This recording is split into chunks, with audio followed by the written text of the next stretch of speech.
You're listening to Strange by Nature, your guide to the strange, weird, unbelievable, and improbable wonders of the natural world.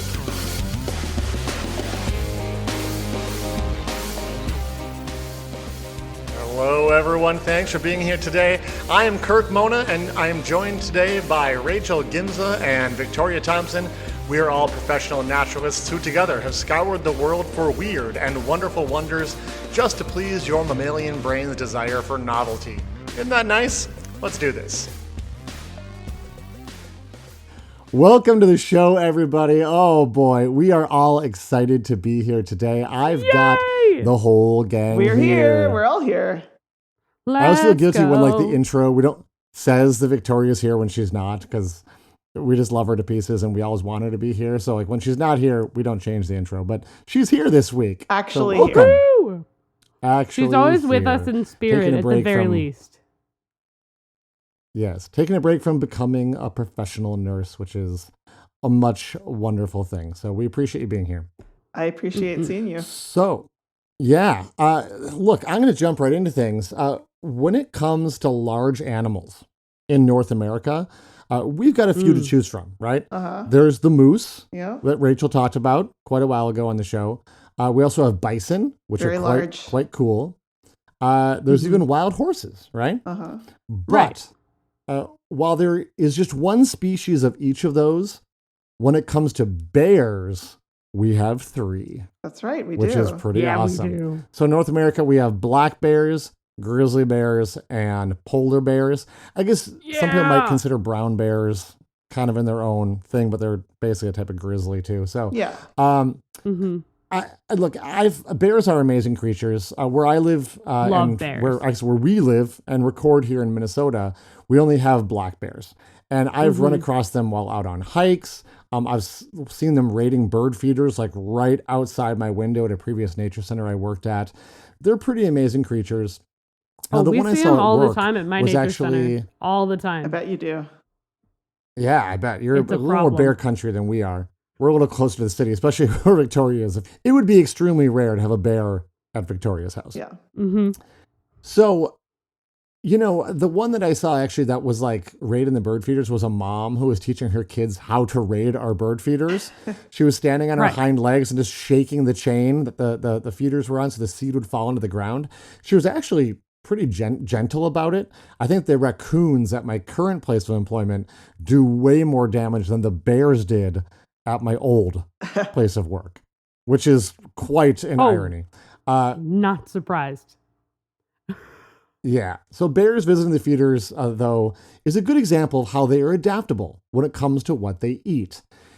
Can the two of you think of some of the stuff that, like, aside from getting into your garbage or bird feeders and stuff, like what are some things you think of bears eating? Berries. Fish. Yeah, blueberries. Sure. Oh, such big, like, especially brown bears and grizzlies. Fish. Yeah. Small mammals. I would assume, like, mammals. Some vegetation, I'm sure. Like, I think the iconic one is, like, you think bears eat honey, but... Sure, and they do, if they can find it, absolutely. We had our hives behind a, what was called a predator grade electric fence, and it was strong enough to shock a bear and make it go away, but if the bears ever got through and found out what was in the hives, there was no electric fence that could ever keep them out. So that was the idea. You wanted them to never figure out what was in those boxes. So you named a lot of stuff I was going to say, like fruits, like apples, strawberries. They eat nuts like acorns. They also eat sedges, which is interesting. They can eat fish. They'll even eat roots. And that's for black bears. Grizzly bears eat all those same things, but they're even better at catching fish. So they're going to eat more of that. They also will eat large animals like deer and moose and elk and caribou. They're not so much hunting those as they are like eating carrion and whatnot. Scavenging. But they'll eat small animals like rodents. They're scavenging from like wolf kills and things like that often. Yeah. So I don't think any of that is particularly strange. Interesting, yes, but strange, no. No. Well, there was something missing off that menu of both the black and grizzly bears. And that's what I want to talk about this week. For a number of years, researcher Hillary Robison has been studying grizzly bears and the occasional black bear in Yellowstone National Park, and an interesting habit they have. Now, by wintertime, bears need to have put on a lot of calories. And summer, obviously, is a really good time to fatten up. And the bears have found a fascinating source of calories. And that, quite simply, is moths. Moss? Moss? No. Moths. Moths. The little butterfly-like creatures. That's even weirder. Moths. Yeah. That's moths, bizarre. yeah. Does that sound reasonable to you? I mean, No. I guess I knew bears would eat some insects and grubs and things, I guess, but not moths. Like how? Like So, they would have to eat a lot of them. they There's sure so would. many So bears are moths. huge creatures, right? Yeah. They're huge. A grizzly in Yellowstone can get up to about 600 pounds. These aren't as large as the Alaskan ones. They get up to 1,200 pounds. And that's partially due to the amazing diet of salmon that the Alaskan ones have access to. But still, 600 pounds is massive, right? Yep. And while a black bear can get up to about 400 pounds, the average, especially in Yellowstone, is about 275 pounds for a black bear.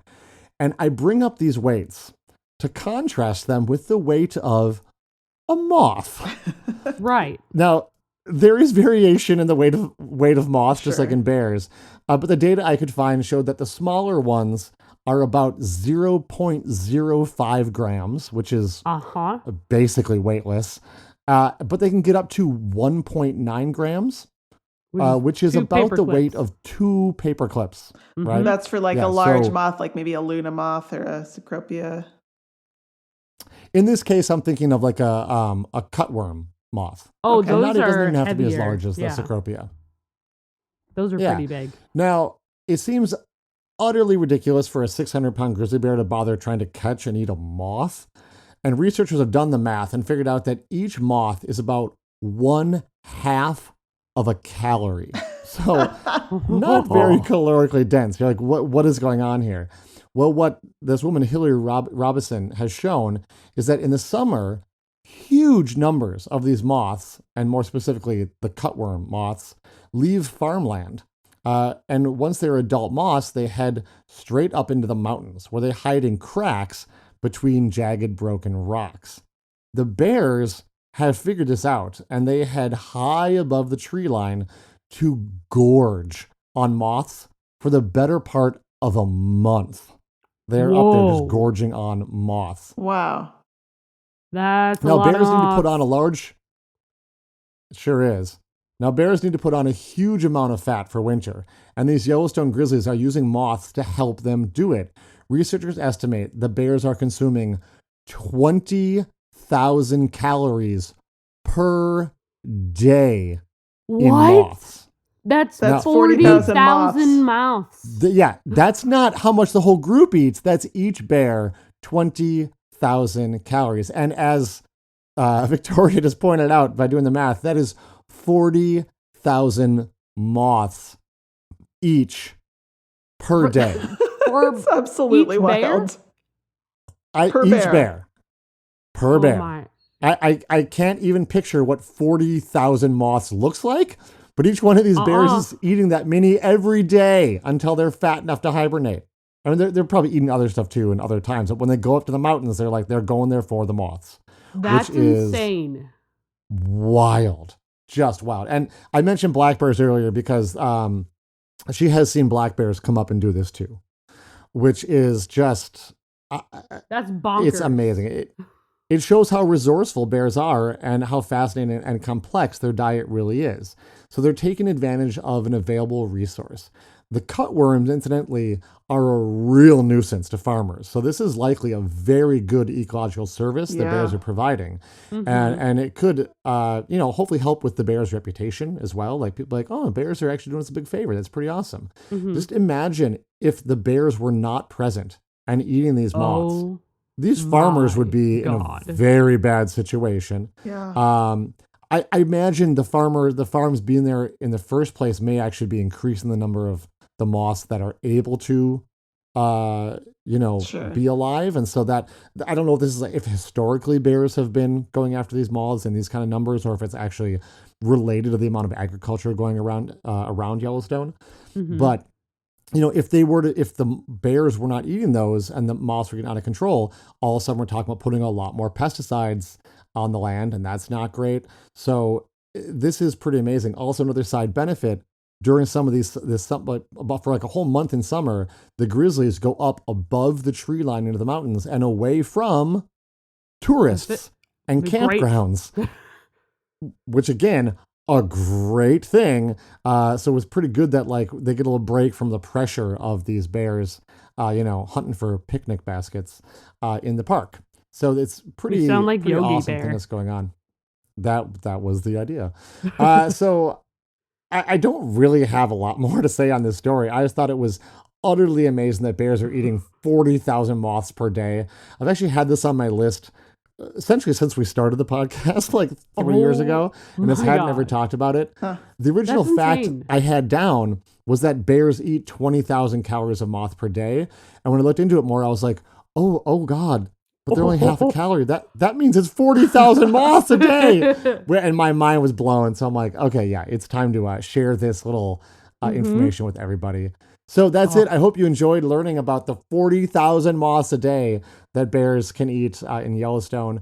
I got my information from both the U.S. Fish and Wildlife Service and the National Park Service. That's nuts, Kirk. Wow. I thought so too. Absolutely. Well, we're going to take bonkers. a quick break. And when we come back, it will be Rachel. See what she's got for us.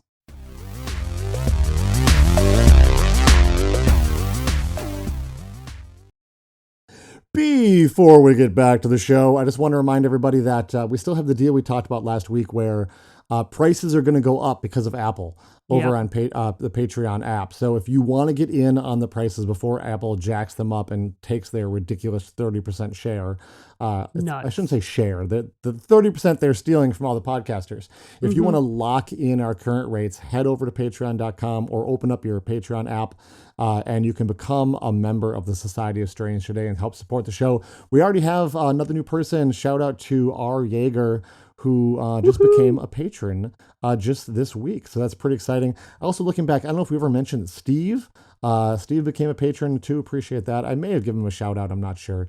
We try to keep track of everybody. But thank you so much to everybody who has become patrons to help support this show that you love. We very much appreciate it. Thank you. All right. Back to the show. Welcome back, everyone. So, this is really funny that you are covering a topic that you covered a topic, Kirk, that you've had on your list since the beginning, because I'm covering a topic Right. that I've had on my list for just about since the beginning. No way. All right. Okay. And I'm not going to lie, when I thought about doing this topic, I thought we had already covered it. Honestly, it's one of those we're like where I'm 600 some topics in at this point, so exactly. So it was like, done. we probably have covered this, right? And we hadn't. And it's wild. And it's a very solid, this episode is coming out the first week of October. So this is a very solid I know. first week of October. Getting into October. So it's the I'm getting season. into my spooky season. So I've we're already going to got my dive Halloween in. episode planned. Oh, I'm working on it. We're going to dive in, but we're not actually going to dive in for reasons. One of this, my topic this week is one of those childhood assumptions. At least I had this assumption where I thought I would run into this a little bit more than I actually do, but partially because sort of like we like live quicksand? in Minnesota. Kind of like quicksand, yeah. Yeah. Yeah. So let's all travel down to South America to one of the rivers that happen to be in South America. There's lots of them. We'll go to the Amazon. Are we going to talk And we're about going to piranhas? explore. Yeah, we are. We're going to talk about piranhas. Awesome. I used to work with piranhas. That doesn't surprise me. And I know exactly where you did that. It's so good. And I don't mean my coworkers. Awful. So You're both former coworkers of I mine. know. So Right. So For those who somehow don't know what piranhas are, they are a fish. They are freshwater fish. They mostly live in South America's river systems. They're various sizes because apparently there are anywhere. They're still deciphering how many species, but there's anywhere from 38 to 39 species of piranha. Okay. Which is more than I expected when I was doing this research. Pretty big number. I'm like, that's a lot of different species, but some of them are more widespread. Some of them are highly localized to their particular river or stream system. So it's that kind of thing. Most people are most familiar with the red-bellied piranha, which is mostly what I'm going to be talking about today. Speaking of, they've also been found in a lake in Bangladesh, as well as the Lijiang River in China. But they're not thought to be there naturally. They're thought to have been released from exotic pet traders, so they wouldn't be caught. Okay, all right. Okay. So, and that makes a little more sense then. They're doing well, unfortunately. Brother. So, generally, when people think of piranhas, you think of this ovalish fish that's kind of gray, has these silver speckles, kind of a flat ovalish pan fish shape. Okay, which is true. Yep. That generally will depict what is the red-bellied piranha. Now, for all species of piranha, they are anywhere from 5 to 14 inches long, which was longer than I wanted them to be. In science, that's 12 to 35 centimeters. However, that's just pretty big.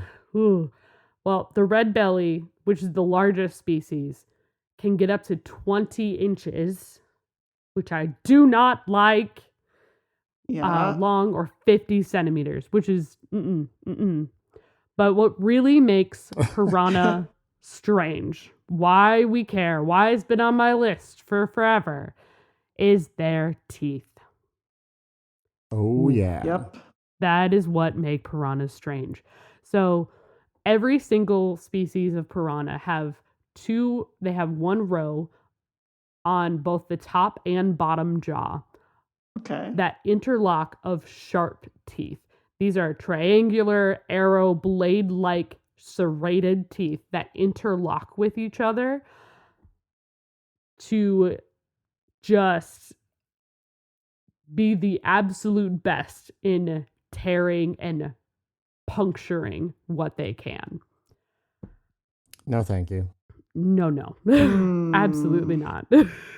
So part of the reason why their teeth are already kind of scary enough. Like, they look like really miniature shark's teeth, but in a much smaller fish in a river, which no thanks. But on top of that, they have one of the strongest bites in bony fish. And one species, the black piranha, actually has one of the strongest bites in vertebrates. Oh, which wow. Unnecessary. And part of that reason is they have actually their jaws, the way that the muscle is hooked up to the jaw, allows them to exert more power versus speed. So they're not the fastest closer of their mouth, but they are powerful. Okay, but is their bite strength stronger than a coconut crab's grip strength? That's what I'm going to go with probably not, but I don't have that number right with me.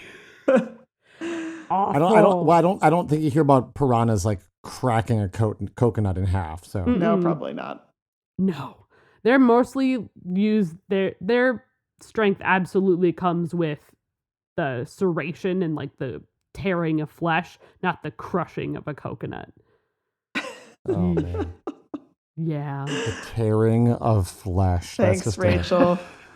Anytime. That's a phrase. Glad to be here, everybody.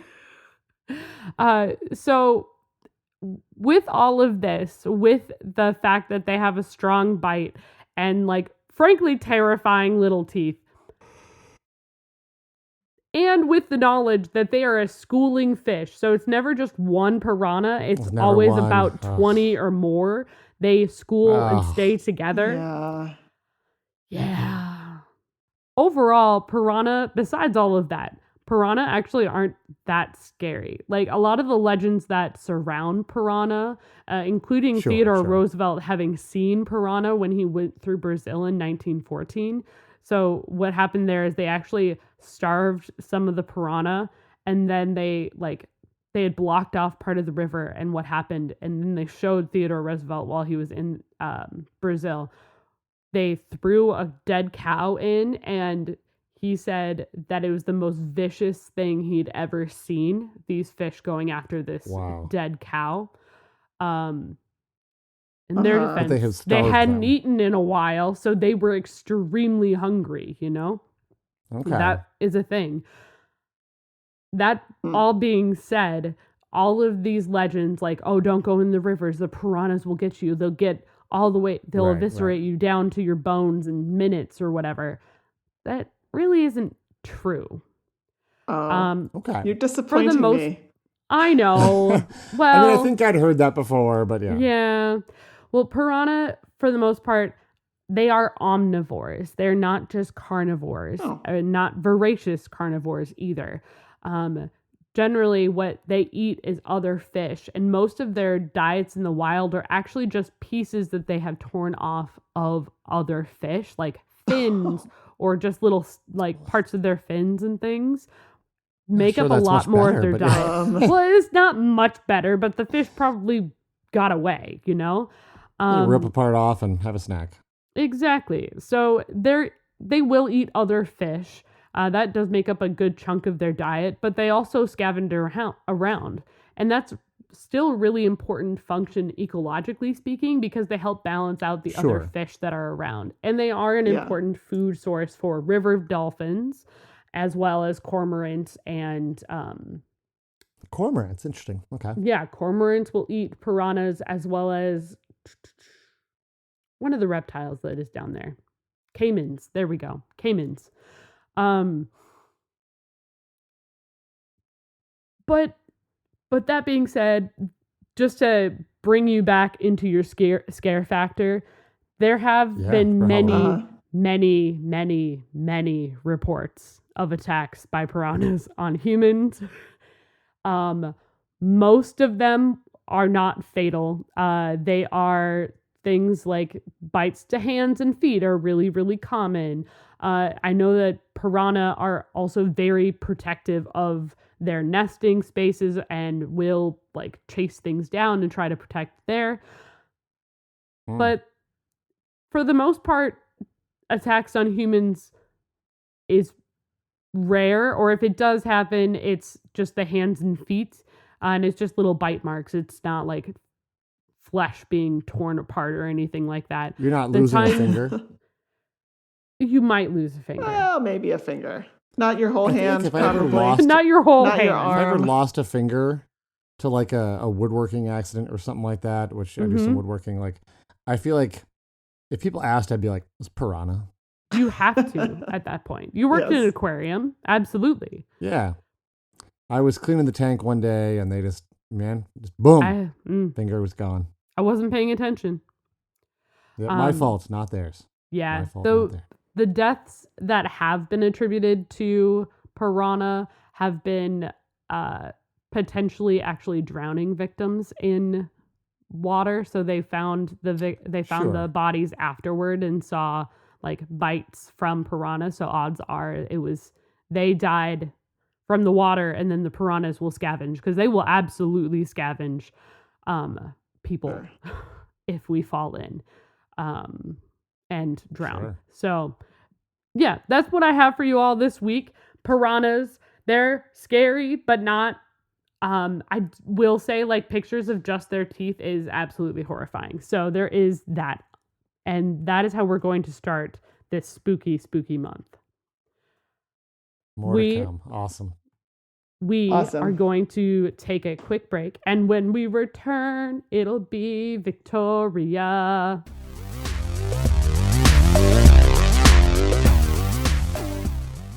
On July 18th, 2017, some very important news broke. Do you remember this? Remember what happened? On July 17th? July 18th, 2017. July 17th, I remember, but July 18th, boy, that's just that's a blank in my mind. Okay, well, this was... I think I was on camp at all of our mutual... I was a wee little intern. Well, it was a momentous day confirming a rumor that had been going around the internet for some time. Oh, no. Yeah. Okay. This crucial bit of information was that singer Harry Styles of the band One Direction confirmed in an interview that he had left the band. That he did, in fact, have 2 extra nipples. Oh. Wait, I did know that. I don't know why I knew that, but I knew that. Apparently, he's quite proud of them.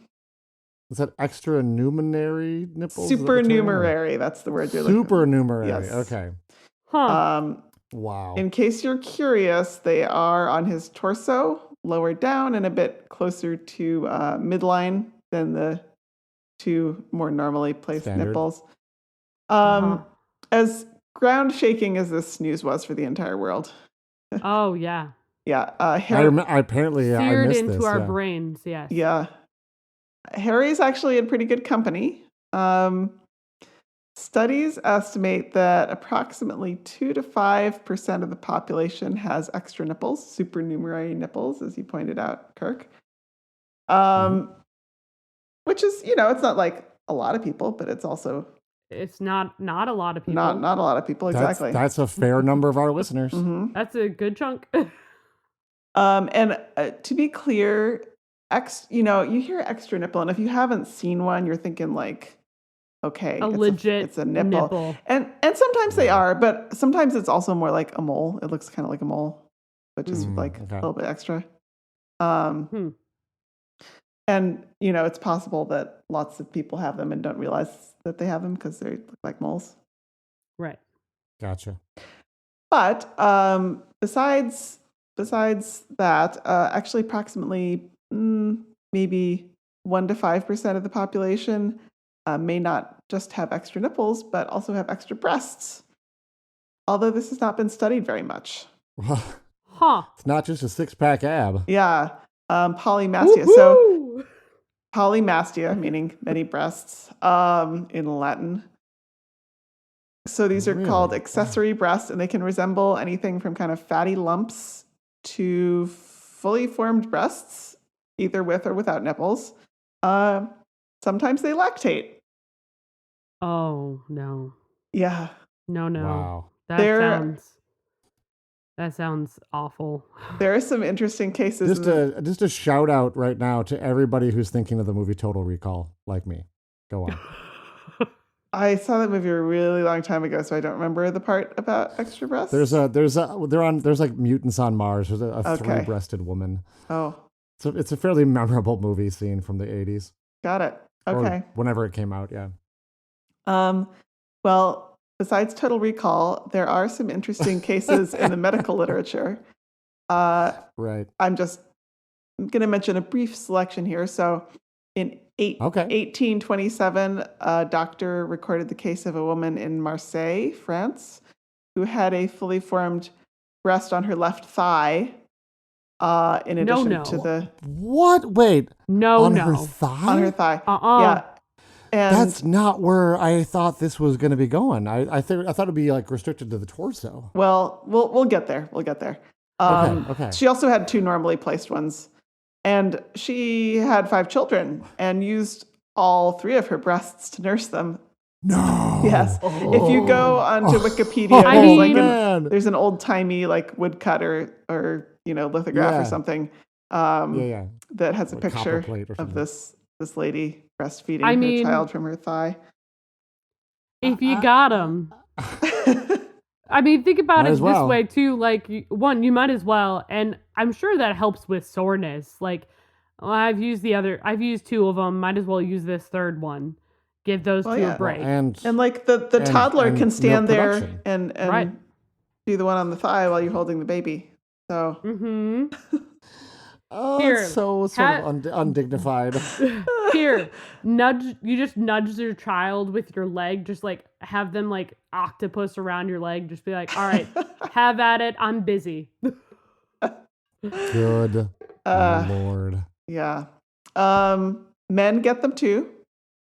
Like a 1980 case study that involved a 74-year-old man who had a basically fully formed breast on the back of his thigh.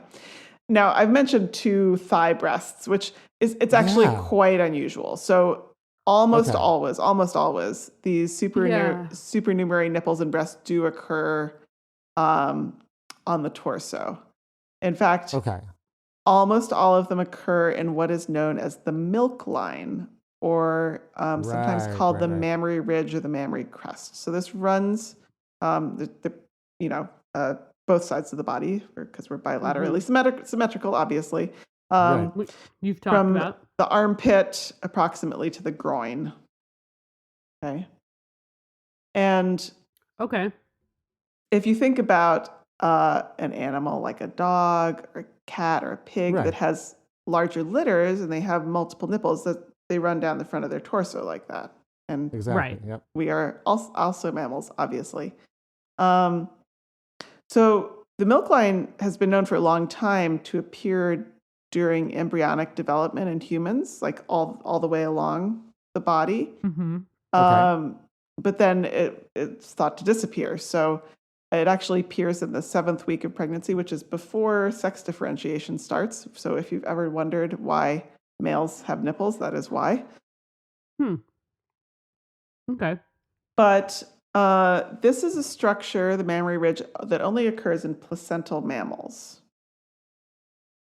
And I would say that the best example of like looking at this in action is the mouse known as Mastomys nutalensis, or the African multi-mammate mouse. I can see where this is going. They have big thighs. They have 24 teats. 24. Oh boy, that is too many. And their litters range from like 11 to 24 little mouse pups. So, they got to have enough to feed each baby. But it's pretty wild if you see a picture of this. Like it's running from like almost under their chin, all the way to like right next to the crotch. Really, rough. And actually, you're really just a big milk bag at that point. Yeah, pretty much. I mean, while you have a litter, marsupials obviously also have nipples, but they're all clustered in the mother's pouch. So it's like different kind of arrangement. And I think we've talked about monotremes not having nipples, and they have like glands where the milk seeps out. Some platypuses and echidnas. So weird. Yeah, it's really weird. Yeah, they sweat. It kind of weeps out of the skin. Yeah. My favorite fact though about marsupial nipples is that the Virginia opossum has 13 that are arranged with 12 in a circle and 1 in the middle. It is very fun. So bizarre. It's so weird. It's so good though. But I just feel like the one in the middle is just like, come on. That's just like, I don't know, showing off or something. It's like, it's weird. But it's not symmetrical. I think it's part of what makes it so weird. Yes. I mean, it's radially symmetrical, I guess. Right. Yes, but we've talked about that being kind of unusual. Sure have. The reason I'm talking about this week... It's not enough just to talk about it? Okay. I mean, it would be, but I have something extra, it's because Victoria also has an announcement for everybody. Just like Harry Styles. Go ahead, Victoria, make your announcement. As far as I know, I do not. I don't have a lot of moles, in fact. Well, that was anticlimactic. You really built it up. No, but there is some relatively recent research published in 2021 that... so the team led by David Teplika works for a few different places, but the team seems to be based out of a foundation called the 803 Foundation in Chicago. They discovered what they believe are some previously unknown structures in the human body. What? So there's kind of a story to this. So Dr. Teplika used to work with HIV patients, or maybe he still does, but he would notice, so when you get to a certain stage in HIV, you start wasting and losing a lot of body fat from your right. torso and other places. And he would notice that these male HIV patients would have these haired mounds of fat on the torso that would remain when all the rest of the fat had sort of melted away. Right. And then he would also notice in men getting liposuction that they would have similarly placed fat mounds on the front of their torso. So he got to thinking about this, and so his group then hypothesized that these mounds might appear on the torsos of lean, healthy adults. So they recruited 10 men and 10 women through a modeling website. Okay. Sorting by people who had expressed willingness to be photographed naked. There it is. Right. Yeah. And they're paying these folks. Right. So yeah, then the process that they did this measurement by is pretty interesting. They used Sharpies, it seems like, some kind of marker, to draw a grid on the front of the torso and the thighs of all these volunteers. And then they used calipers to measure the subcutaneous fat in each square marked off in the grid. Okay. And then like based on the thickness of what they measured with the calipers, and like something about the stretchiness of the skin, then they made little topographic maps over top of the grid at areas where there were like more mounds of fat. Right, a little denser probably. Yeah. And they discovered that there was a pattern to this. Is this still with the marker on the participants' bodies? If you look at if you read this paper, it has photographs. That has to feel awful for whoever was I know they're being paid and everything, but here we're just gonna circle and make a topographic map of all of the fat in your body right here. Yeah, it's pretty weird. Anyway, I mean they did cut off their faces in the photographs. Thank goodness. Right. They cut their faces off? In the paper, the pictures. Oh, the picture. Right. I was like, the picture. Man, that's really brutal science. In the picture. Yeah. Halloween, off to a great start. I know, right? But it turns out that it seemed, I mean, obviously it's a pretty small sample size, right? But sure. And these were all they tried to make it as consistent a sample as possible. So these were all white, thin, healthy. They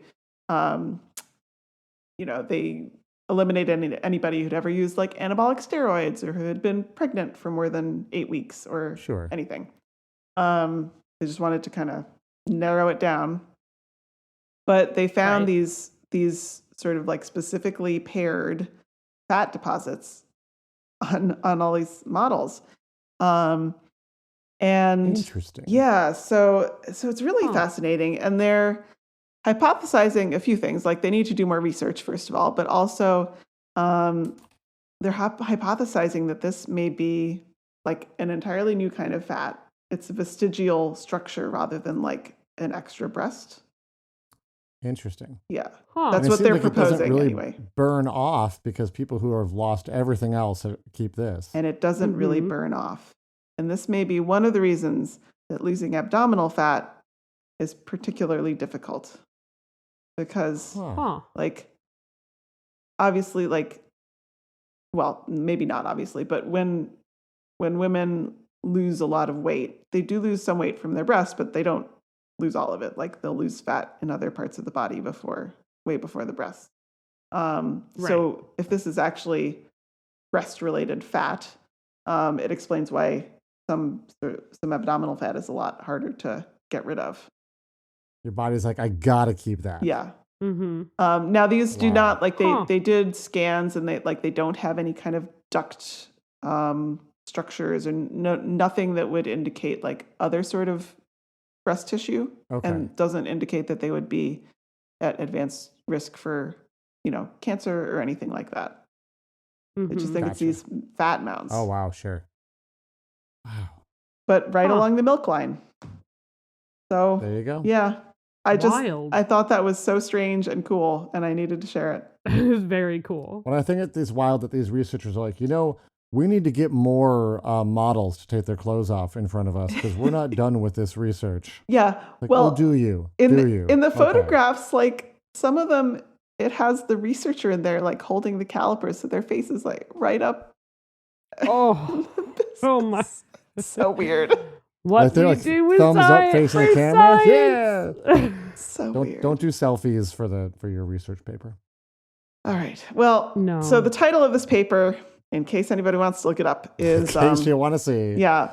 Newly identified gross human anatomy, 8 paired vestigial breast mounds run along the embryological mammary ridges in lean adults.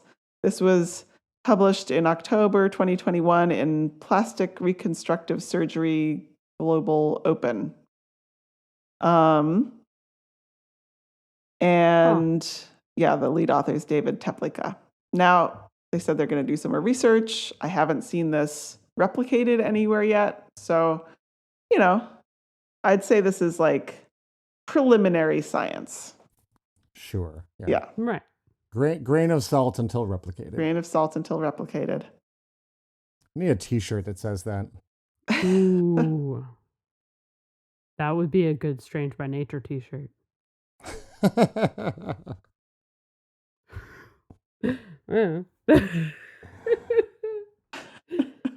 Maybe one day. Maybe one day. I had a lot of sources this week. So besides that paper, Wikipedia was helpful for looking up some of the different animals. And then I looked at an article in Southern Medical Journal called Supernumerary Breast Tissue, Historical Perspectives and Clinical Features. I forget what website was telling me about Harry Styles. Might have been Allure. TMZ or something like that. Everywhere. All of them. That's what I got this week. Yeah. Awesome. Thank you. That was a fun one. Thanks. Thank you, Victoria. Thanks, everyone, for listening to today's show. Be sure to subscribe. New episodes drop every Wednesday, and we love sharing this strange world with all of our listeners. If you would be so kind as to leave us a 5-star review, that would be great. It lets other lovers of the strange discover the show. You can reach out to us on social media by searching for Strange by Nature Podcast on Twitter, Facebook, and Instagram. You can send us an email as well. Our address is contact@strangebynaturepodcast.com. If you want more information about the show, you can also check out our website, which is strangebynaturepodcast.com. Until next week, get outside, stay curious, and embrace the strange.